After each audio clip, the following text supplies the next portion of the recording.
Hey guys, Zero here, welcome back to Let's Play RuneScape. I've got some really interesting stuff for us to talk about today, and it's not even stuff that you heard about already at RuneFest. People who watch my content, I'm fully aware that most of you, if not all of you, have been poring over the video content from the live stream, so we've got to do different things here. Recently in the high-level forums, a player named BeliefOfMine put up a thread entitled, "Where's the Logic?" And the player was looking very critically at the way energy is colored. Looking at the tiers 1 through to 12. And it's like blue and green and red, and then light blue and then gold and then darker blue and then green, and right? So it seems to be all over the spectrum. And she was asking, why aren't they kind of arranged in the color wheel where you've got red and then orange and gold all the way through the greens and blues to the purples? I mean, wouldn't it just look better, right? So what's the point of this?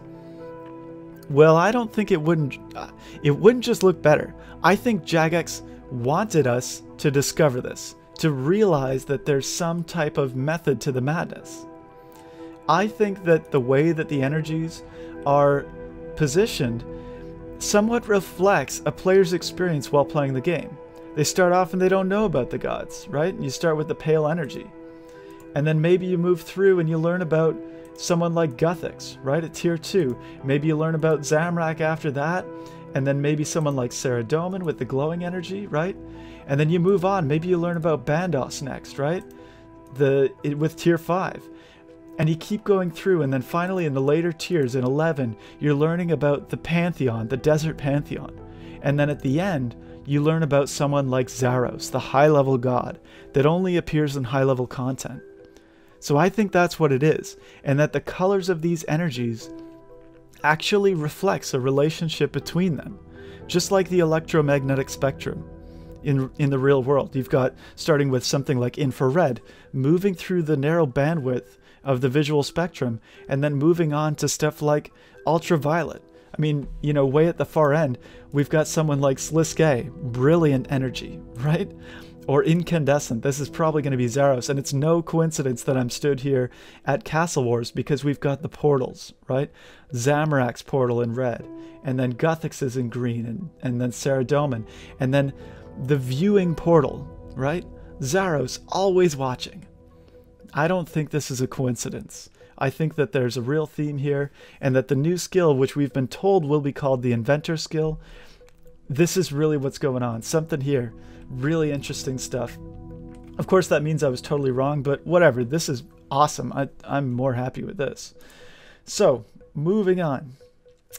Oh, and by the way, the reason why I kind of thought about it this way, that this player might actually be onto something, and that this is real content, is that back in March of 2012, Jagex came out with some really kind of hype content, and it was this little thing called See the Future, and it got everyone speculating, and of course some people thought it must be sailing, and then other people thought it would be something else, right?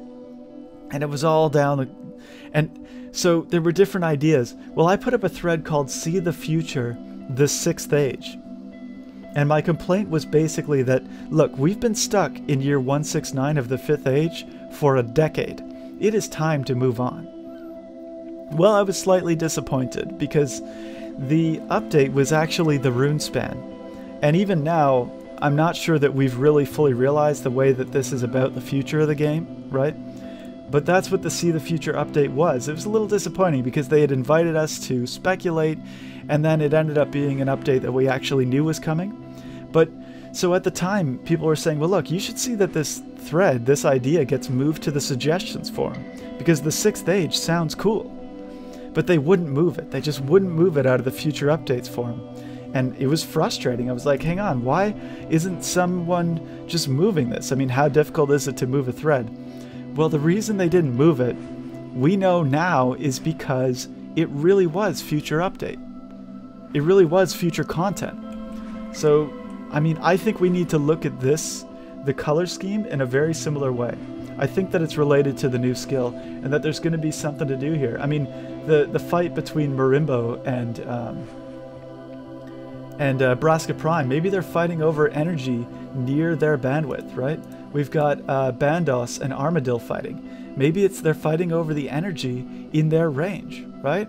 Maybe we'll see some more extreme examples too with Saradomin and Zamrak, for instance, but I think that's what's going on. We also found out that the Chaos Dwarves, right?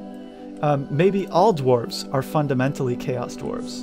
And if we're going to be using Dwarven engineering in this new skill, in the Inventor skill, would it surprise anyone if we ended up using Bright Energy?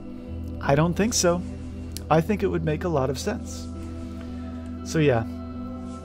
One of the things that came out in RuneFest, besides the Inventor skill, they did the series, or the big topics talk.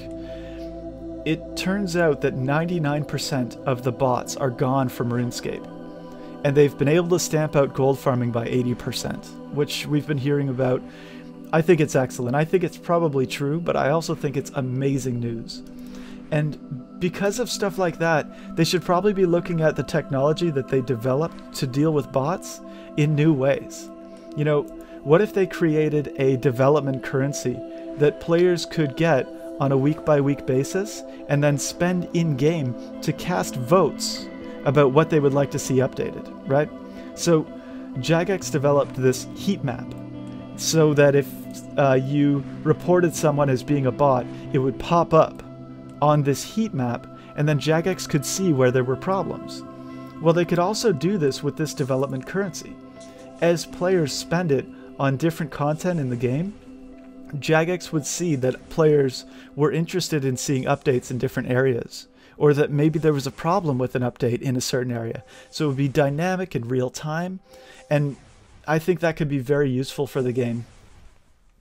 I don't know, it's excellent that we can have conversations about stuff like that, though. I really think that when people look back on this year, one thing that they'll say is that in 2013, Jagex recovered to health from a parasite called gold farmers. Because that's really what they are. Like any parasite, gold farmers stole as much as they could without finally killing the host. Because in any given month, nearly half of our players were spending money on RuneScape by choosing to invest to feed these parasites. In return, gold farming sites have deliberately fed us lies. See, to a parasite, the cure is genocidal. So anyone who proposes that cure must be vilified. As a consequence, players in our community actually came to believe that Jagex can satisfy their own interests at the expense of their customers. But a snake oil salesman can never work the same block for 13 years. In reality, that's exactly what Jagex cannot do. That's exactly what a parasite does. That's exactly what gold farmers have done. You know, we were expecting Jagex to run marathons on life support. Our expectation was irrational. At times, we blamed Jagex for the effects of gold farming, and now that Jagex has healed themselves, we should be celebrating their accomplishment instead of blaming them for the cure. I believe that 2014 will be a renaissance for our game, that Jagex has suffered from gold farming for a decade. And sadly, I think even they must have occasionally forgotten how bad these scumbags were impacting their business. A fact which I expect is all too clear to them now. We have the potential to become a community that people want to get out of bed and work for on their worst day. As players, that is how we improve this game. That is how we change our game. I think that in recent years, we've been unfair to Jagex. And that in the coming months, it's going to be all too clear that that's changed. It's that this game is really becoming something else. You know, when someone gets better, when they heal, they feel better. They do more things. It's like a weight off their shoulders. And I think we're going to see that in the new content. I think we're going to see that in the creativity that Jagex puts out. Now that their players are finally able to invest in them instead of investing in parasites, I think it's going to be exceptionally good for the game. So that's it. Quite a rant. Yeah, that's all I've got to say, guys. Thanks very much for listening. Thanks for watching. And I will talk to you next time.